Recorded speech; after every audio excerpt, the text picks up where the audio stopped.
For me personally, a journey isn't complete until I get time to reflect about what I've learned. And I think the best way to do that is to always head to the countryside. So I made my way to a small little town right by the largest lake in Hungary called Lake Balaton.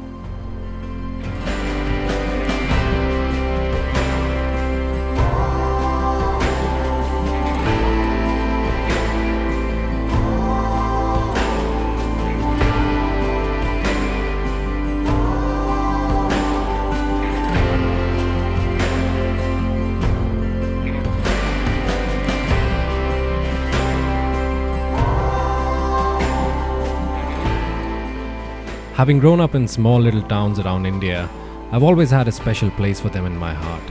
I mean, all that crazy action back in Budapest just made me want to slow things down a little.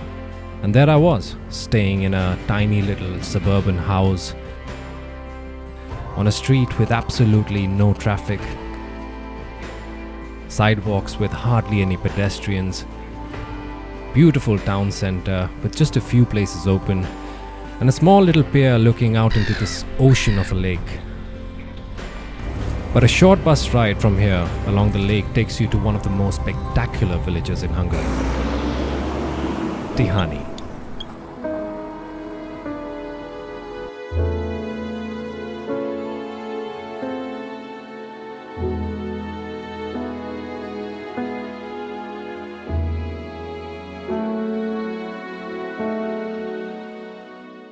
I've always wondered what villages in Europe look like, and Tihany turned out to be exactly that.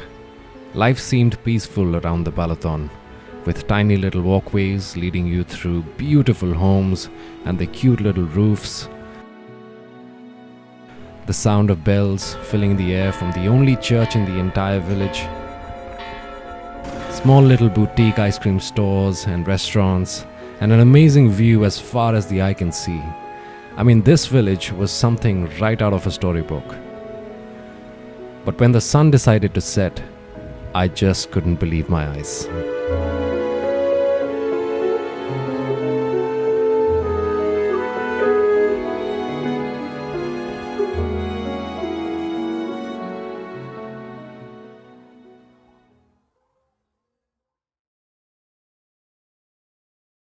Another short little bus ride through the wine country along the Balaton took me to a sleepy little town called Tapolca.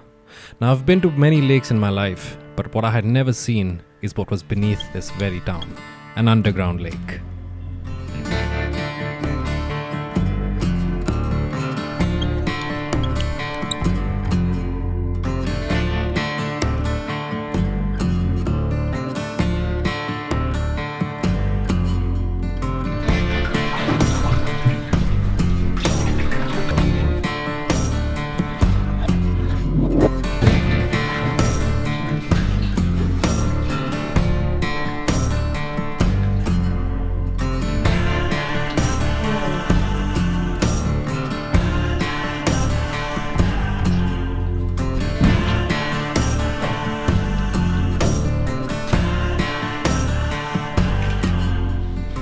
Row, row, row your boat gently down the stream.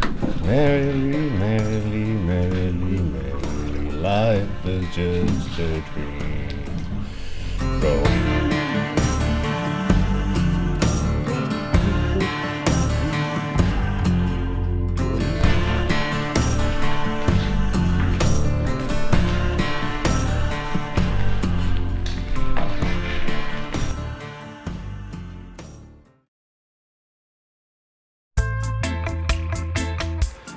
At the very south end of the Balaton Lake is yet another lake called Lake Havíz. Now, this was something I had been waiting to experience. An all-outdoor natural thermal spring, and it was huge. I mean, like 5 football fields huge.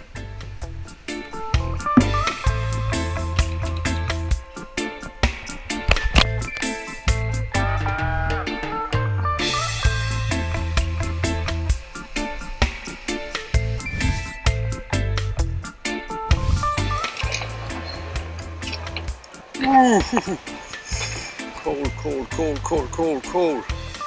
This is the entire lake. Everything Should be hot. Oh. Oh. The only thing you can have out is your head. Because it's cold. It's cold as hell there outside. A lot of old people. A lot of old people for sure. I wish we had something like this in India, man. They'd probably ban people from going in there. Over 10 days of running around in Hungary, and this was like my final reward. Really good to stretch you out. Like, oh yeah, that was, oh yeah.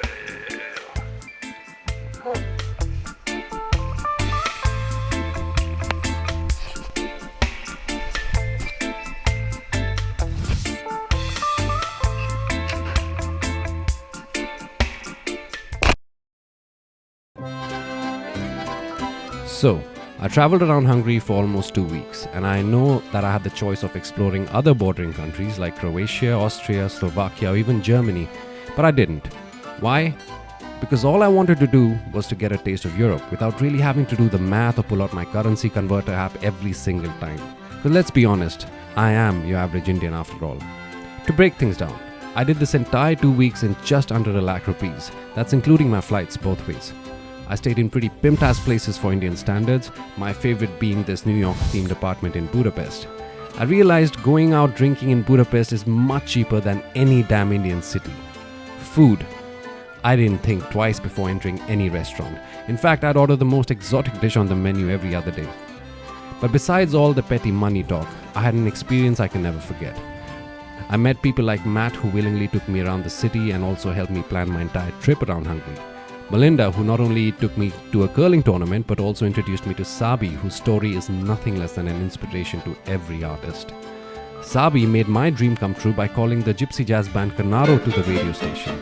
And then of course the wild night at Oktoberfest with the two local businessmen, who in turn directed us to go to northern Balaton in countryside Hungary. But at the end of all of this, what I learned is that a country cannot be defined by its currency, and that value for money is not something that exists in any particular country. In fact, it's something one needs to find as a traveler wherever he may be. And I hope to do exactly that in Vietnam, Indonesia, Cambodia, Mongolia, Paraguay, Costa Rica, Chile, Iceland, South Korea, Japan, and the list goes on.